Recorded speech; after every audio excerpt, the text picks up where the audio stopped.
जब बहू ने खा ली हंसने वाली दवा।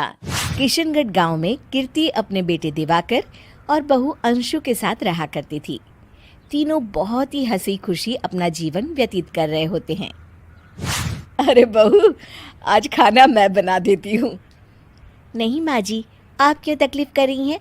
आप आराम कीजिए, खाना मैं ही बनाऊंगी। कितनी अच्छी बहू मिली है मुझे। भगवान ऐसी बहू सबको दे।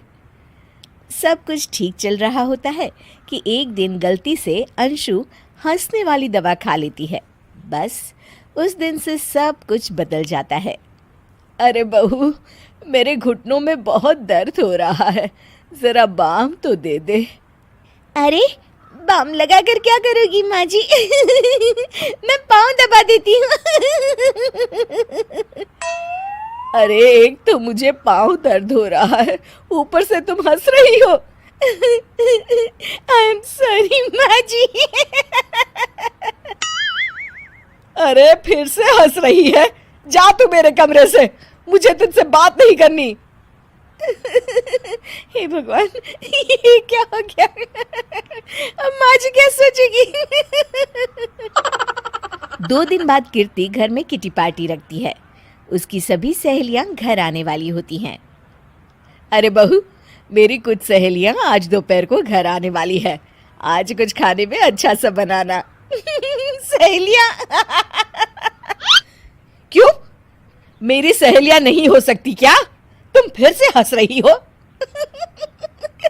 नहीं माँ जी, मैं हंस नहीं रही हूँ।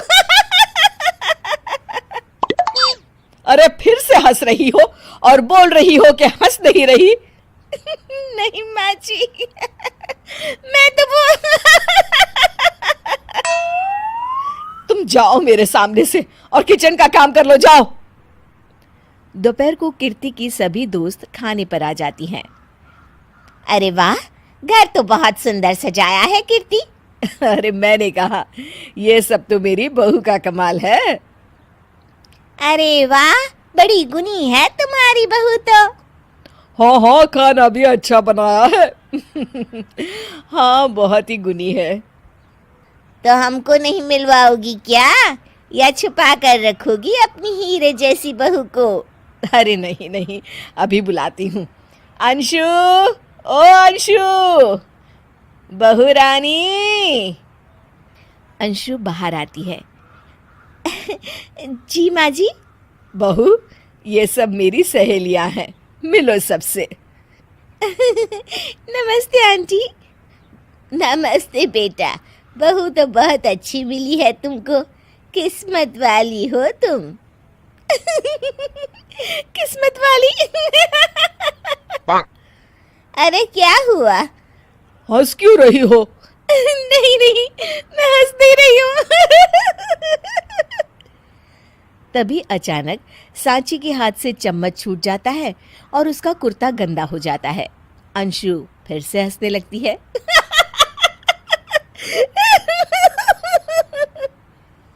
इधर सब सहेलियां गुस्सा होकर चली जाती हैं। कीर्ति भी नाराज होकर अपने कमरे में चली जाती है। हे भगवान, ये मैंने क्या कर डाला? इस तरह से तो माँ जी और उनकी सहेलियां नाराज हो गई। अगले दिन, बहू, ओ बहू, किधर हो? जी माँ जी।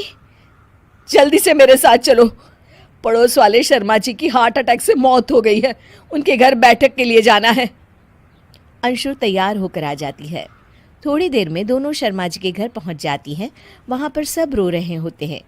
कीर्ति शर्मा जी की बीवी के पास बैठकर उन्हें सांत्वना देने लगती है। बड़े अच्छे इंसान थे मेरे पति। अच्छा। तुम हंस क्यों रही हो? वो अच्छे थे। हाँ हाँ, बहुत अच्छे थे अंकल। अरे अंशु, हंस मत।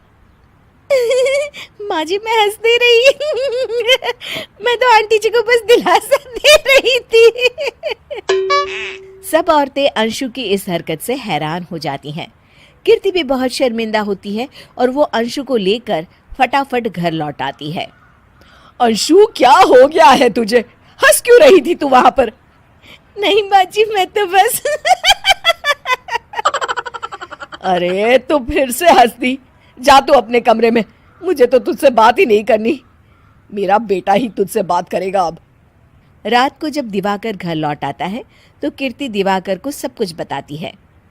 ठीक है माँ, अब फिक्र मत करो, मैं अंशु से बात करता हूँ। दिवाकर अपने कमरे में जाता है। जी आ गए आप? कैसे हैं?